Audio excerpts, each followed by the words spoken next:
السلام علیکم ورحمۃ اللہ وبرکاتہ۔ نحمدہ ونصلی ونسلم علی رسولہ الکریم، اما بعد فاعوذ باللہ من الشیطان الرجیم، بسم اللہ الرحمن الرحیم۔ من ذا الذی یقرض اللہ قرضا حسنا، صدق اللہ مولانا العظیم وصدق رسولہ النبی الکریم الامین، ونحن علی ذلک من الشاہدین والشاکرین والحمد للہ رب العالمین۔ قال اللہ تبارک و تعالی فی شان حبیبہ مخبرا و عامرا، ان اللہ و ملائکتہ یصلون علی النبی یا ایھا الذین آمنوا صلوا علیہ وسلموا تسلیما۔ الصلاۃ والسلام علیک یا رسول اللہ وعلی آلک واصحابک وسلم یا حبیب اللہ۔ الصلاۃ والسلام علیک یا رسول اللہ وعلی آلک واصحابک وسلم یا نبی اللہ۔ واجب الاحترام سامعین و حاضرین، آج کے رمضان المبارک کے پہلے خطبہ جمعۃ المبارک میں جس موضوع پر چند باتیں آپ احباب کی خدمت میں عرض کرنا چاہتا ہوں، وہ دوسروں کی خیر خواہی اور اللہ کے راستے میں جو خرچ کرنا ہے اس کا اجر و ثواب، اس کی فضیلت، اور پھر دنیا اور آخرت کے اندر جو اس کے فوائد اور ثمرات ہیں اس کا مختصر بیان آپ کی خدمت میں عرض کرنا چاہتا ہوں۔ سارے لوگوں کو اللہ تعالیٰ نے برابر نہیں پیدا کیا، نہ برابر صلاحیت عطا فرمائی ہے اور نہ ہی لوگوں کو برابر مواقع ملتے ہیں۔ یہ بات ہمیں ذہن میں رکھنی چاہیے کہ اللہ رب العزت انسانوں کو اس دنیا کے اندر ہر حال میں آزماتا ہے۔ ہر انسان جو دنیا کے اندر آیا ہے وہ مسلسل آزمائش کے اندر ہے۔ یہ ہمارے ہاں جو لوگ سمجھتے ہیں کہ فلاں کوئی مصیبت کے اندر جو مبتلا ہوا تو اس کی بڑی آزمائش ہے، وہ اس کی بھی آزمائش ہے، لیکن وہ شاید ہمیں نظر آ جاتی ہے۔ اصلاً ہر آدمی آزمائش کے اندر ہے، چاہے بظاہر وہ کسی محرومی کی صورت میں آزمائش کے اندر ڈالا گیا ہو یا اللہ رب العزت کی طرف سے اس کو کوئی فضل، عنایت اور مہربانی اس پر کی گئی ہو، تو دونوں آزمائش کے اندر ہیں۔ وہ آزمائش ہمیں زیادہ نظر آ جاتی ہے اور اس آزمائش کی طرف ہماری توجہ کم ہے کہ جب کسی انسان پر اللہ کی طرف سے کوئی انعامات کی بارش ہوتی ہے تو وہ سمجھتا ہے کہ بس میرا رب مجھ پر راضی ہے۔ ہو سکتا ہے اللہ تعالیٰ راضی ہو، اس میں کوئی شک نہیں، لیکن اس کو ساتھ یہ بھی سمجھنا چاہیے کہ میرے رب نے مجھے آزمائش کے اندر مبتلا کیا ہے، وہ بھی آزمائش کے اندر ہے جس کو دیا گیا، اور وہ بھی آزمائش کے اندر ہے جس کو محروم رکھا گیا۔ دونوں کے لیے اصول ایک ہی کار فرما ہے، اور وہ اصول ہے اللہ رب العزت کا اصول ابتلا، یعنی وہ انسانوں کو آزمائے گا اور پھر دیکھے گا کہ جس کو اقتدار، عہدہ، طاقت، لوگوں کے اندر احترام، وقار، عزت دی گئی، اور جس کو سوسائٹی کے اندر ایک مقام اور حیثیت دی گئی ہے، وہ اس حیثیت اور مقام اور ان انعامات اور اکرامات جو اللہ کی طرف سے اس پر کیے گئے ہیں، وہ انعام ملنے کے بعد اس کا رویہ کیا ہے، یہ اللہ تعالیٰ دیکھے گا، اور اس پر انسانوں کی باز پرس ہوگی۔ کہیں ایسا تو نہیں کہ انسان تکبر کے اندر مبتلا ہو گیا، یہ سمجھنے لگا کہ یہ جو کچھ بھی مجھے ملا ہے یہ محض میری ذاتی کوشش کا نتیجہ ہے، میری محنت کا نتیجہ ہے۔ یہ اپروچ غلط ہے۔ اس کو اللہ کا فضل سمجھتا ہے یا اپنی محنت کا نتیجہ سمجھتا ہے۔ اور دوسرا بھی آزمائش کے اندر ہے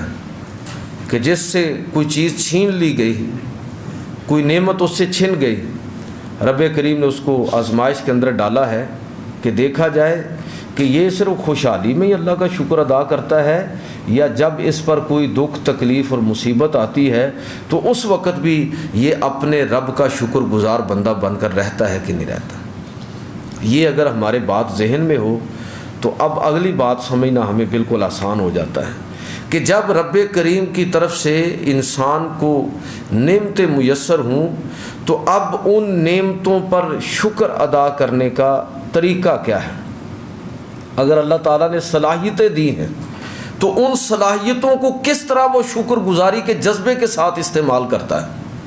اور اللہ تعالیٰ نے اگر مال اور دولت عطا فرمایا ہے تو اس مال اور دولت کو وہ کس طرح شکر گزاری کے جذبے کے ساتھ، یہ سمجھتے ہوئے کہ یہ میں تو محض وکیل ہوں، میں تو محض چوکیدار ہوں، اور یہ مال مجھے اللہ رب العزت کی طرف سے عطا کیا گیا ہے، اور میں اس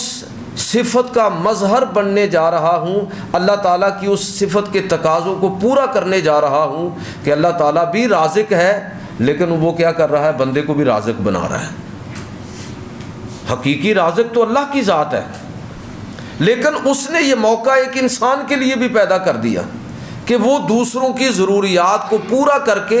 گویا کہ اللہ رب العزت کی واللہ خیر الرازقین کی صورت میں جو صفت ہے، اس صفت کے تقاضے کو پورا کرنے کی کوشش کر رہے ہیں۔ اب جو مال اور جو دولت اللہ رب العزت نے انسان کو عطا فرمائی ہے، اس مال اور دولت کے بارے میں اسی رب کریم کا ارشاد ہے کہ کون ہے من ذا الذی یقرض اللہ قرضا حسنا فیضاعفہ لہ اضعافا کثیرہ، کون ہے، مال اللہ تعالیٰ نے دیا ہے، لیکن اللہ رب العزت فرماتا ہے کہ جو مال میں نے تمہیں دیا ہے، کون ہے جو اس مال کو اب مجھے بطور قرض دے دے۔ یاد رکھیے کہ قرآن مجید نے جو لفظ استعمال کیا وہ قرض کا لفظ استعمال کیا، یہ نہیں اللہ تعالیٰ نے فرمایا، وہ حق رکھتا تھا اگر یہ فرماتا کہ جو میں نے انسانوں کو مال دیا ہے وہ میرے حوالے کر دیں، لیکن وہ فرما رہا ہے کرم کرتے ہوئے، رب کریم اپنا فضل اور کرم کرتے ہوئے فرما رہا ہے کہ جو مال میں نے تمہیں دیا ہے اب وہ مجھے قرض کی صورت میں دے۔ قرض کا لفظ عربی زبان میں وہاں پر استعمال ہوتا ہے کہ جس کا کوئی بدلہ یا جزا واجب ہو، لازم ہو، جس کا بدلہ لازمی طور پر دیا جائے۔ اس کا مطلب یہ ہوا کہ اگر کوئی شخص اللہ کی راہ میں اپنا مال خرچ کرتا ہے، اپنے عزیز و اقارب پر، اپنے رشتہ داروں پر، اپنے دوست احباب پر، سوسائٹی اور معاشرے کے نادار اور ضرورت مند لوگوں پر، تو اس کا مطلب یہ ہوا کہ جو وہ مال خرچ کر رہا ہے اللہ رب العزت اس کو لازمی طور پر بدلہ عطا فرمائے گا، کیونکہ یہ کیا ہے، قرض ہے، اور قرض کا مطلب کیا ہے کہ جس کا بدل اور جس کی جزا جو ہے وہ لازم ہو اور واجب ہو، اور کون اپنے اوپر لازم کر رہے، اللہ تعالیٰ، کوئی دوسرا اس پر لازم نہیں کر سکتا۔ حالانکہ حق یہ ہے کہ رب کریم نے یہ مال، یہ سب کچھ انسانوں کو عطا فرمایا، اور وہ ان سے لینے کا پورا حق رکھتا ہے، لیکن وہ خود ہی فرماتا ہے کہ ان اللہ اشتری من المؤمنین انفسهم واموالهم بان لهم الجنہ، کہ بے شک اللہ وہ ہے کہ جس نے اہل ایمان سے ان کی جان اور ان کا مال دونوں جنت کے بدلے میں خرید کر لیا ہے۔ اب جس آدمی کی جان وہ سمجھتا ہے کہ یہ میری نہیں ہے، میری صلاحیتیں میری نہیں ہیں،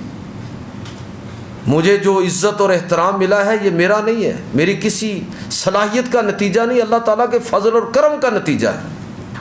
یہ جو مال ہے یہ اللہ تعالیٰ کے فضل اور کرم کا نتیجہ ہے، میری محنت اور میری دماغی صلاحیتوں کا نتیجہ نہیں ہے، میری چال بازیوں کا، میری حکمت عملی کا نتیجہ نہیں ہے، بلکہ یہ محض اللہ کا فضل اور کرم ہے۔ جب یہ آدمی یہ سمجھتا ہے تو پھر ظاہر ہے کہ وہ اس مال کو بھی اور جان کو بھی اس طریقے کے مطابق صرف کرے گا جو اللہ تعالیٰ اور اللہ کے رسول کی طرف سے اس کو بتایا گیا، تو اس کو قرض قرار دیا، اور ارشاد فرمایا کہ اے لوگو، تم اگر اس مال کو روکے رکھو گے تو پھر یہ بات ذہن میں رکھو کہ اگر تم اس مال کو روکے رکھو گے تو تم خود بخود اپنے آپ کو ہلاکت کے اندر ڈال لو گے۔ مال جیسے ہی آدمی خرچ کرتا ہے قرآن و سنت کا مطالعہ کر کے آپ اندازہ کر سکتے ہیں کہ اس سے زیادہ تیزی کے ساتھ پیچھے سے آتا ہے۔ یہ ایسے ہی ہے جیسے آپ کسی جگہ پر کوئی چیز، اگر پانی ہے، پانی نکل رہا ہے تو پیچھے سے آ رہا ہے، کنواں ہے نا، نلکا ہے، اگر آپ اس کو چلاتے چلے جائیں تو نیچے سے اور آتا چلا جائے گا، اور اگر آپ ہاتھ روک لیں تو پیچھے سے بھی ختم ہو جائے گا، رک جائے گا۔ بالکل اسی انداز میں کہ جب کوئی انسان اللہ کی راہ میں خرچ کرتا ہے تو یہ میں نہیں کہہ رہا، اللہ رب العزت خود فرما رہا ہے کہ اللہ وہ ہے جو فَيُضَاعِفَهُ لَهُ أَضْعَافًا كَثِيرًا، وہ اس کے لیے اس کو کئی گنا بڑھا دیتا ہے اور زیادہ کر دیتا ہے، بس آدمی کا ایمان اور یقین ہو۔ وہ حضرت عثمان غنی رضی اللہ تعالیٰ کے بارے میں آتا ہے کہ مدینہ کے اندر ضرورت پڑی، کوئی قحط کی صورتحال تھی، ان کا مال و اسباب سے لدا ہوا قافلہ مدینہ کی طرف آ رہا تھا، تو تاجر آگے بڑھے اور انہوں نے کہا جی ہم خریدنے کے لیے تیار ہیں۔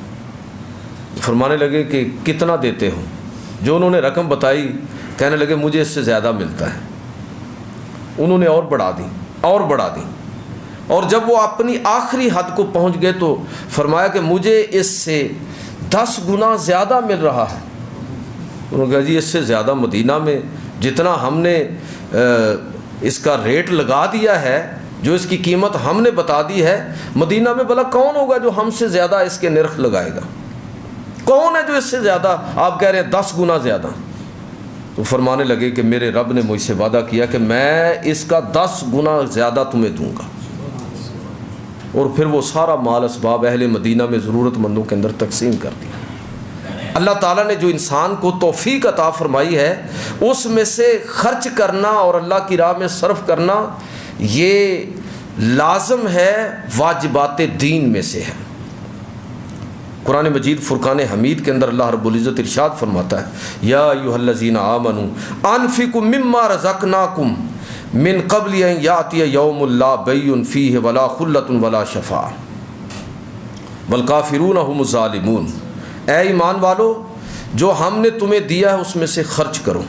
اس سے پہلے کہ وہ دن آ جائے کہ جس دن کے اندر کوئی خرید و فروخت نہیں ہے، جس کے اندر کوئی دوستی یاری نہیں ہے، جس کے اندر کوئی سفارش نہیں ہے، اور فرمایا والکافرون هم الظالمون، کفر کرنے والے،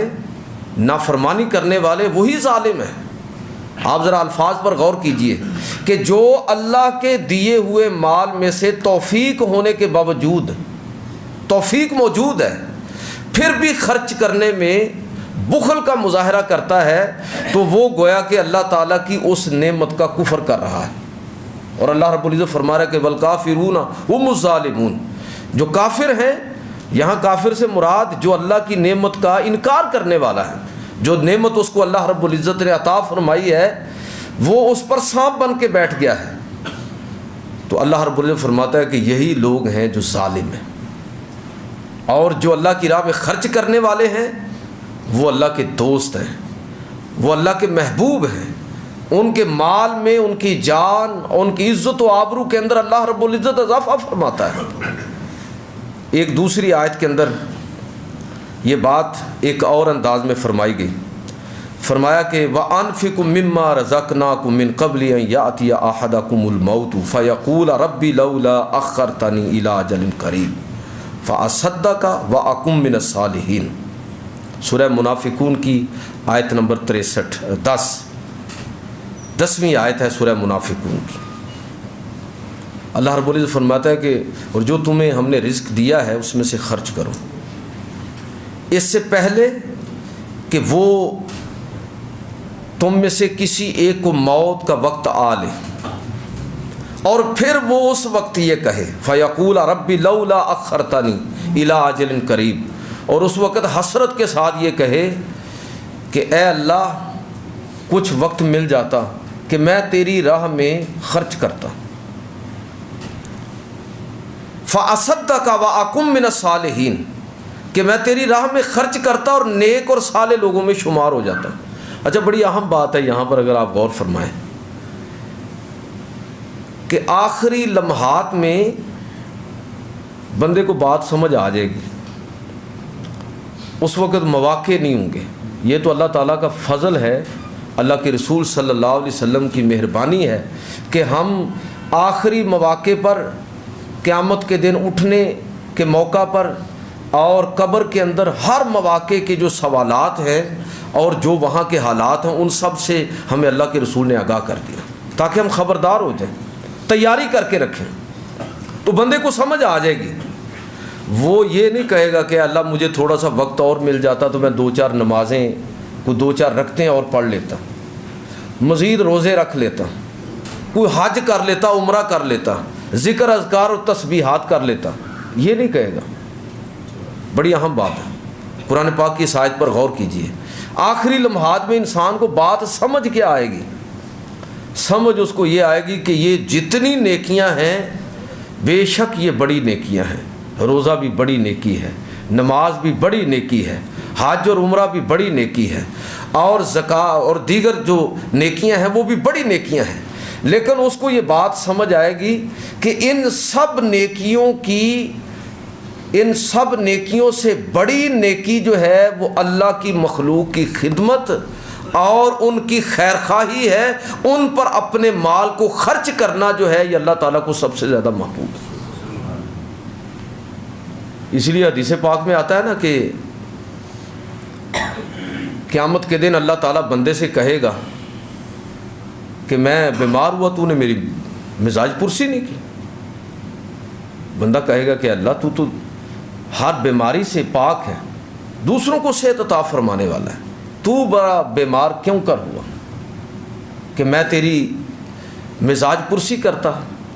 اللہ تعالیٰ فرمائے گا کہ میرا فلاں بندہ بیمار ہوا لیکن تو نے اس کی مزاج پرسی نہیں کی، اگر تو اس کی مزاج پرسی کرتا تو مجھے وہاں پر موجود پاتا۔ اللہ تعالیٰ فرمائے گا کہ مجھے بھوک اور پیاس نے آ لیا اور تو نے میری بھوک اور پیاس کو مٹانے کا کوئی انتظام نہ کیا۔ بندہ کہے گا کہ اللہ تو کس طرح بھوک اور پیاس کے اندر مبتلا ہو سکتا ہے، تو خود رازق ہے، دوسروں کو دینے والا ہے۔ تو اللہ رب العزت فرمائے گا کہ میرا فلاں بندہ بھوک اور پیاس کے اندر مبتلا ہوا تھا، اگر تو اس کی بھوک اور پیاس کو مٹا دیتا تو مجھے وہاں پر موجود پاتا۔ اس کا مطلب یہ ہوا کہ اللہ کی مخلوق، ان کی خدمت اور خیر خواہی یہ کوئی معمولی عمل نہیں ہے۔ عبادتوں میں سے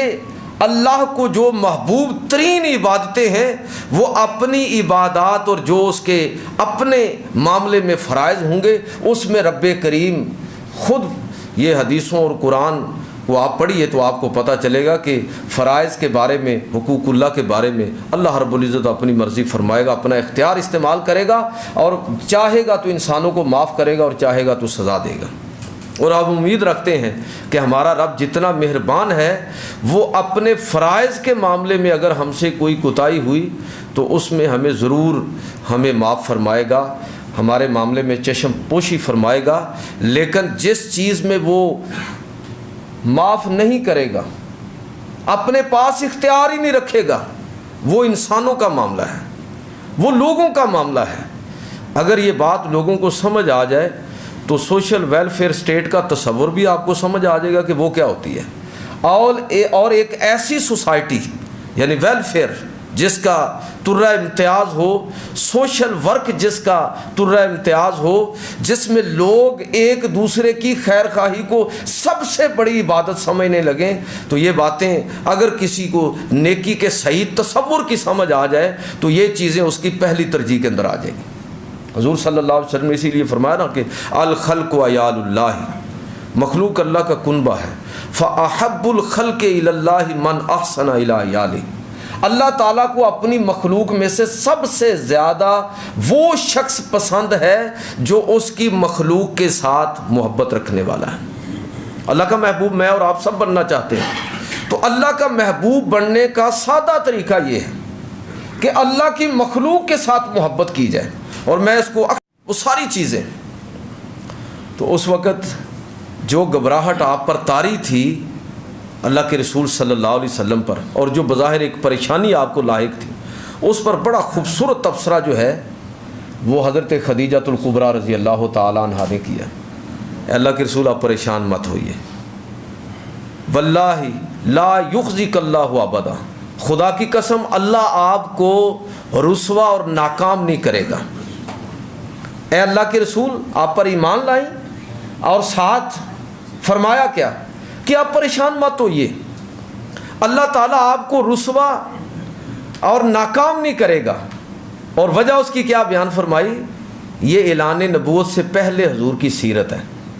ابھی نبوت کا اعلان تو اب کیا ہے، لیکن اس سے پہلے اللہ کے رسول کا کردار کیا تھا، سیرت کیا ہے۔ حضرت خدیجۃ الکبریٰ رضی اللہ تعالیٰ عنہ فرماتی ہیں اللہ کے رسول اللہ آپ کو رسوا نہیں فرمائے گا، ناکام نہیں کرے گا۔ کیوں؟ اس لیے کہ آپ دوسروں کا قرض ادا فرماتے ہیں، دوسروں کی دستگیری کرتے ہیں، یتیموں کے سر پر ہاتھ رکھتے ہیں، جو مدد کے محتاج ہیں ان کی آپ دستگیری فرماتے ہیں۔ جو شخص ان اوصاف کا حامل ہو، جس شخص کا کردار یہ ہو، جو دوسروں کا اس قدر خیر خواہ ہو، اللہ تعالیٰ اس کو کبھی بھی ناکام نہیں کرتا۔ بندے ختم ہو جاتے ہیں، ایسے چینج آتی ہے کہ آج کے حکمران کل جیل خانے کے اندر پڑے ہوتے ہیں، ایسے تبدیلی آتی ہے۔ لیکن جو چیز ہمیشہ باقی رہتی ہے وہ انسان کا رویہ، نیکی پر مشتمل اس کا وہ کردار کہ جو کبھی نہیں مرتا۔ دنیا کے اندر بھی اللہ رب العزت اس کو باقی رکھتا ہے اور آخرت کے اندر بھی اس کو باقی رکھتا ہے۔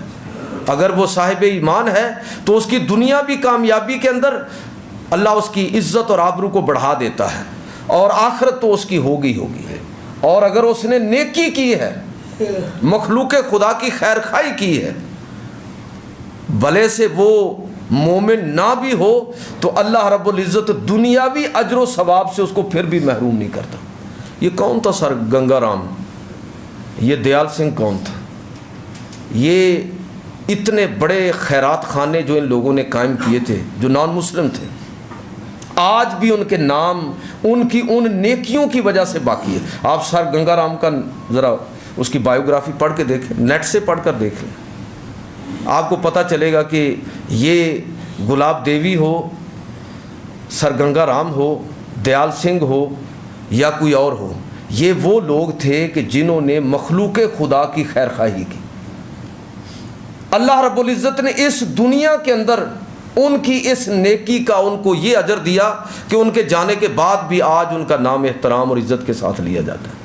تو آپ ذرا تصور کیجئے کہ اگر بندہ مومن ہو، مسلمان ہو، خدا اور رسول پر ایمان رکھنے والا ہو، اور یہی کردار اس کا ہو، تو دنیا بھی اس کی خیر کی ہوگی اور آخرت بھی اس کی خیر کی ہوگی۔ اس لیے حضرت خدیجۃ الکبریٰ رضی اللہ تعالی عنہا نے بڑا واضح انداز میں فرمایا کہ اے اللہ کے رسول آپ پریشان نہ ہوں، خدا کی قسم اللہ تعالیٰ آپ کو رسوا نہیں کرے گا، اس لیے کہ آپ دوسروں کی خیر خواہی کرنے والے ہیں، یتیموں کے سر پر ہاتھ رکھنے والے ہیں، ضرورت مندوں کی ضرورتوں کو پورا کرنے والے ہیں،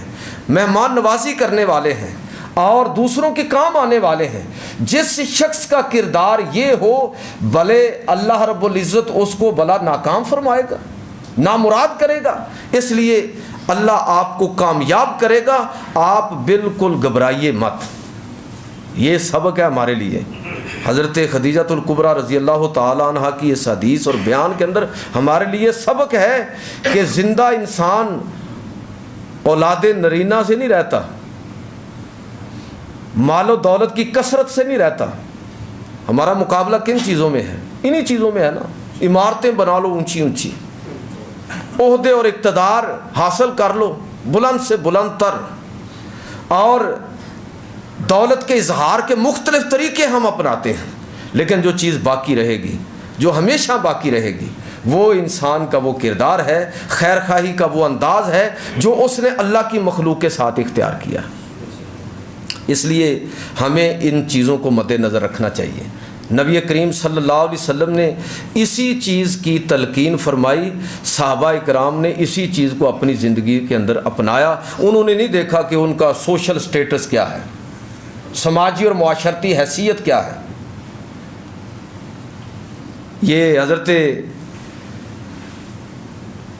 ابوبکر صدیق رضی اللہ تعالیٰ عنہ کے بارے میں آتا ہے کہ جب خلیفہ کا منصب سنبھال لیا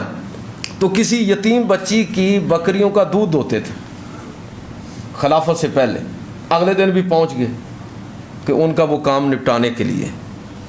تو لوگوں نے کہا کہ خلیفہ ہو کر بھی آپ اب یہی کام کریں گے؟ تو فرمانے لگے کہ خلافت مجھے اس خیر خواہی سے نہیں روک سکتی، خلافت مجھے اس کام سے نہیں روک سکتی۔ اور اس سے بھی زیادہ دلچسپ واقعہ جو ہے وہ حضرت عمر فاروق رضی اللہ تعالیٰ عنہ وہ بیان فرماتے ہیں کہ مجھے یہ بڑی آرزو تھی کہ میں جناب صدیق اکبر رضی اللہ تعالیٰ عنہ سے خیر اور برکت کے کاموں میں سبقت لے جاؤں، ان سے آگے نکل جاؤں، یہ میری بڑی خواہش تھی۔ لیکن دو مواقع ایسے آئے کہ اس دن مجھے یقین ہو گیا کہ میں جو چاہے کر لوں، میں ابو بکر جیسا سوشل ورکر نہیں ہو سکتا، اتنا خیر خواہ نہیں ہو سکتا، اسلام کے لیے میری خدمات اس درجے پر ہو ہی نہیں سکتی جتنا جذبہ جو ہے ابو بکر صدیق کا ہے۔ ایک موقع تو وہ کہ جب غزوہ تبوک کی تیاری ہو رہی تھی اور صحابہ ذوق در ذوق جو ہے اپنی اپنی حیثیت کے مطابق، بلکہ اپنی حیثیت سے بڑھ کر رسول اللہ صلی اللہ علیہ وسلم کی بارگاہ میں مال اسباب پیش فرما رہے تھے، جو کسی کی حیثیت تھی۔ تو کہتے ہیں کہ مجھے خیال آیا کہ آج میں ابو بکر سے بڑھ جاؤں گا، اس لیے کہ اس وقت اتفاق ایسا تھا کہ میرے پاس مال و دولت زیادہ تھی، وسائل زیادہ تھے۔ تو میں نے کہا کہ آج میں نکل جاؤں گا ان سے آگے، نیکی میں ہر موقع پر یہ آگے نکل جاتے ہیں۔ تو کہتے ہیں کہ میں اپنے گھر کا جو کل اثاثہ تھا اس کو میں نے 2 حصوں میں تقسیم کیا، اور جو اچھا خاصا تھا، اور پھر ایک حصہ جو ہے اللہ کے رسول صلی اللہ علیہ وسلم کی بارگاہ میں پیش کر دیا۔ اس کے بعد میں نے دیکھا کہ جناب صدیق اکبر رضی اللہ تعالیٰ عنہ تشریف لے آئے ہیں اور وہ گھر کا کل اثاثہ بارگاہ رسالت میں پیش کر رہے ہیں، اور اللہ کے رسول صلی اللہ علیہ وسلم فرما رہے ہیں کہ ہر چیز ہی لے آئے ہو، ابو بکر کو گھر میں چیز چھوڑ کے بھی آئے ہو۔ عرض کی کہ اللہ کے رسول گھر میں صرف اللہ اور اللہ کے رسول کا ذکر چھوڑ کر آیا، باقی سب کچھ لے آیا۔ کہتے ہیں کہ جناب عمر فاروق کہتے ہیں کہ اس دن مجھے احساس ہوا کہ ان بابا جی سے آگے نکلنا جو ہے وہ آسان نہیں ہے۔ اور دوسرا موقع وہ آیا کہ مدینہ کے باہر ایک بڑھیا رہتی تھی کہ جس کا بظاہر کوئی سہارا نہیں تھا، لیکن میں نے اس کی مدد کا جب سوچا اور اس کے پاس گیا تو میں نے دیکھا کہ اگرچہ اس کے ساتھ کوئی ہے تو نہیں ہے، لیکن سارا گھر بڑے سلیقے کے ساتھ سنبھالا ہوا ہے، جیسے کسی نے کہ ہر چیز صحیح جگہ پر رکھی ہوئی ہے، صفائی ستھرائی بھی ہے، اور بستر بھی لگا ہوا ہے، پانی بھرا ہوا ہے، اور باقی ساری چیزیں بھی ٹھیک ہیں۔ تو کہتے ہیں کہ میں نے اس بڑھیا سے کہا کہ ماں جی میں آپ کی کوئی خدمت کر سکتا ہوں، پانی لا دیا کروں، جھاڑو دے دیا کروں، باقی آپ کی جو بھی خدمت ہو سکتی ہے وہ میں کر دوں۔ تو کہنے لگی کہ بیٹا اس کی ضرورت نہیں ہے، کوئی شخص آتا ہے اور یہ سارے کام کر کے چلا جاتا ہے۔ میں نے پوچھا کہ کون ہے؟ تو کہتے ہیں مجھے بھی نہیں پتہ۔ جناب عمر فاروق رضی اللہ تعالیٰ فرماتے ہیں کہ مجھے اشتیاق ہوا کہ دیکھوں یہ کون آدمی ہے۔ تو میں نے دیکھا کہ رات کے اندھیرے میں ایک شخص آیا ہے اور وہ ساری خدمات انجام دے کے منہ اندھیرے جو ہے وہ مدینہ کی طرف نکل گیا۔ میں اس تک پہنچ نہ پایا، لیکن اگلے دن پھر میں جلدی آ گیا اور میں نے دیکھا کہ ایک شخص آیا ہے اور اس نے نقاب کیا ہوا ہے، اور وہ ساری خدمات جو مطلوب تھیں اس بڑھیا کو، اس مائی کو، وہ ساری اس نے کر دی، ہر چیز ٹھیک کر دی، اور پھر وہ اسی انداز میں نقاب کیے ہوئے مدینہ کی طرف میں بھی اس کے پیچھے چل پڑا۔ حضرت عمر فاروق رضی اللہ تعالیٰ فرماتے ہیں کہ وہ شخص مسجد نبوی میں داخل ہوا تو میں نے دیکھا کہ وہ جناب صدیق اکبر رضی اللہ تعالیٰ تھے، وقت کے خلیفہ۔ خدمت یہ اللہ کے رسول صلی اللہ علیہ وسلم کا فرمان ہے کہ سید القوم خادمہم، قوم کا جو سردار ہے وہ اصل میں ان کا خادم ہے۔ یاد رکھیے عہدہ جو ہے یہ اعزاز نہیں ہے، ذمہ داری ہے۔ جس آدمی کو یہ بات سمجھ آ جاتی ہے وہ عہدہ قبول کرنے سے بھاگتا ہے کہ میں نہیں، بھی کسی اور کو یہ آپ ذمہ داری دے دیں، اس لیے کہ وہ جانتا ہے کہ اس عہدے کو جس کو لوگ اعزاز سمجھتے ہیں، یہ عہدہ کتنی بڑی ذمہ داری ہے اور کتنی بھاری ذمہ داری ہے۔ تو میں جو عرض کرنا چاہتا ہوں وہ یہ ہے کہ رسول خدا صلی اللہ علیہ وسلم کی تعلیمات بھی یہی ہیں، صحابہ کرام کا طرز عمل اور طرز فکر بھی یہی ہے کہ جتنا زیادہ انسان دوسرے انسانوں کے کام آئے گا، جتنا زیادہ ان کو فیسیلیٹیٹ کرے گا، جتنا زیادہ ان کے لیے خدمت خلق کے جذبے کے ساتھ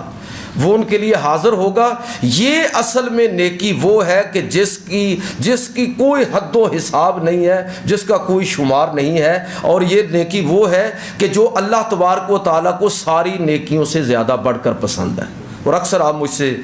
درس میں بھی سنتے ہیں، دیگر مواقع پر بھی، کہ اگر آپ اوورآل دین کی تعلیمات کا جائزہ لیں تو آپ کو احساس ہوگا کہ جس کو ہم کل نیکی سمجھتے ہیں نا 100%، اس کی حیثیت 10% سے زیادہ نہیں ہے۔ وہ 10% کا مطلب یہ نہیں ہے کہ وہ کوئی بالکل معمولی ہے، وہ 10% بھی بہت زیادہ ہے۔ نماز ہے، روزہ ہے، حج ہے، عمرہ ہے، ذکر اذکار ہے، لیکن یاد رکھیے کہ یہ میرا اور میرے رب کا معاملہ ہے۔ دین کے 90% احکام اور مسائل کا تعلق وہ انسان کے دوسرے انسانوں کے ساتھ تعلقات پر ہے، اور جس آدمی نے اس 90% دین کے حصے کو نظر انداز کیا، آپ خود سوچیے اور غور کیجئے کہ وہ انسان دین پر کتنا چلنے والا ہے اور کتنا اس پر عمل کرنے والا ہے۔ لہٰذا میں یہ عرض کرنا چاہتا ہوں کہ ہمیں اس چیز کو پیش نظر رکھنا چاہیے اور اس چیز کو مد نظر رکھنا چاہیے کہ اللہ کی مخلوق کی خدمت، ان کی خیر خواہی، یہ دین کا غالب حصہ یہی چیز ہے۔ نبی کریم صلی اللہ علیہ وسلم کی ایک حدیث ہے، حضور نے فرمایا دین النصیحہ، دین جو ہے یہ نام ہی خیر خواہی کا ہے۔ صحابہ نے عرض کی اللہ کے رسول، دین خیر خواہی کا نام ہے، کس کی خیر خواہی؟ فرمایا کہ اللہ اور اللہ کے رسول لوگوں کی، عام لوگوں کی، اور ان کے جو اہل لوگ ہیں، جو ان میں سے جن کو اللہ رب العزت نے مسلمانوں کی قیادت نصیب فرمائی ہے، ان کی خیر خواہی، عام لوگوں کی خیر خواہی، مخلوق خدا کی خیر خواہی، دین سارے کا سارا ہے ہی ہے۔ اور اگر کوئی شخص، میں خاص آخری بات کرتا ہوں کہ رمضان المبارک کے اندر کوئی شخص خیر خواہی کا یہ جذبہ جو ہے وہ اپنے ذہن میں لے کر لوگوں کی خدمت میں جت جاتا ہے، تو آپ اندازہ فرمائیے کہ اس کا اجر و ثواب کیا ہوگا۔ نبی صلی اللہ علیہ وسلم فرمایا کہ جو دوسرے کو روزہ کھلواتا ہے، افطار کرواتا ہے، تو اس کے لیے اتنا ہی اجر و ثواب ہے جتنا روزہ رکھنے والے کے لیے، اور اس کے روزے میں کوئی کمی واقع نہیں ہوگی۔ روزہ دوسرے کے کھانے کے ساتھ روزہ کھولنے والے کے ثواب کے اندر کوئی کمی واقع نہیں ہوگی۔ اب یہاں تو مجھے نہیں پتہ کس طرح ہمارے دیہات میں، ہمارے گاؤں میں یہ پریکٹس ہے کہ وہ سارے لوگ اپنے گھر سے کوئی نہ کوئی چیز لے آتے ہیں اور پھر اس سب کو ایک دسترخوان پر رکھ لیتے ہیں۔ اب آپ روزہ افطار کر رہے ہیں، آپ کے لائے ہوئے کھانے کے ساتھ کوئی دوسرا، اور دوسرے کے لائے ہوئے کھانے کے ساتھ آپ افطار کر رہے ہیں۔ ایک آپ کو اپنے روزہ رکھنے کا ثواب ہے اور دوسرا آپ افطاری کا سامان بھی کر رہے ہیں۔ یہ ذوق اور یہ شوق، اور جو رمضان المبارک کے اندر یہ خیر خواہی انسانوں کی کرتا ہے، دوسروں کی ضروریات کو پیش نظر رکھتا ہے۔ بس ایک آیت کر سنا کے میں ختم کر رہا ہوں۔ اللہ رب العزت ارشاد فرماتا ہے، مثل الذین ینفقون اموالهم فی سبیل اللہ کمثل حبہ، اس آدمی کی مثال کہ جس نے اپنے مال کو اللہ کی راہ میں خرچ کیا، اس دانے کی طرح ہے، کمثل حبہ، اس دانے کی طرح ہے، انبتت سبع سنابل، کہ جس سے 7 کونپلیں پھوٹتی ہیں، سٹے نکلتے ہیں، فی کل سنبلۃ 100 حبہ، اور پھر ہر سٹے اور ہر خوشے کے اندر 100 دانے ہوں، اور فرمایا واللہ یضاعف لمن یشاء، اللہ تعالیٰ جس کے لیے چاہے گا، ایک دانے کا 700 دانہ تو بن گیا نا یہ، لیکن اللہ تعالیٰ فرما رہے نہیں، اتنا نہیں، یہ تو تمہیں سمجھانے کے لیے ہے، اس پر جتنا رب کریم چاہے گا اضافہ کر دے گا۔ تو کیا یہ اس چیز کا موقع نہیں اللہ تعالیٰ نے ہمیں ایک دفعہ پھر عطا فرمایا کہ ہم حسب توفیق ضرورت مندوں کو اپنے رشتہ داروں میں سب سے پہلے تلاش کریں، اپنے عزیز و اقارب کو تلاش کریں۔ میں ایک مسئلہ بتا کے بات ختم کر رہا ہوں۔ بعض دوست پوچھتے ہیں جی زکوٰۃ دینی ہوتی ہے تو اگلا آدمی، جو لوگ جن پر زکوٰۃ لگتی نہیں ہے وہ تو بھاگتے ہیں پیچھے کہ ہمیں زکوٰۃ دیجیے، اور جن پر لگ رہی ہوتی ہے وہ بیچارے وہ مانگتے بھی نہیں ہیں، اور بس اوقات اگر یہ کہا جائے کہ زکوٰۃ ہے تو وہ لیتے بھی نہیں ہیں۔ اگرچہ یہ رویہ بھی ہم نے خود ہی پیدا کیا ہے، ہمارے نزدیک ہم نے اس طرح تبلیغ کی ہے لوگوں کی، لگتا یہ ہے کہ زکوٰۃ کو بڑے ذلیل قسم کا مال ہے۔ بھئی استغفر اللہ، ایسی بات نہیں ہے، حقدار کا حق ہے، لینے میں کوئی حرج نہیں ہے۔ یہ اس کے مال کی تو میل ہو سکتی ہے جو دے رہا ہے، دوسرے کے لیے تو پاک مال ہے، جو خود پاک ہے تبھی دوسرے کو پاک کرے گا نا۔ لیکن اگر آپ چاہیں تو کسی کو زکوٰۃ بتائے بغیر بھی دے سکتے ہیں۔ وما علینا الا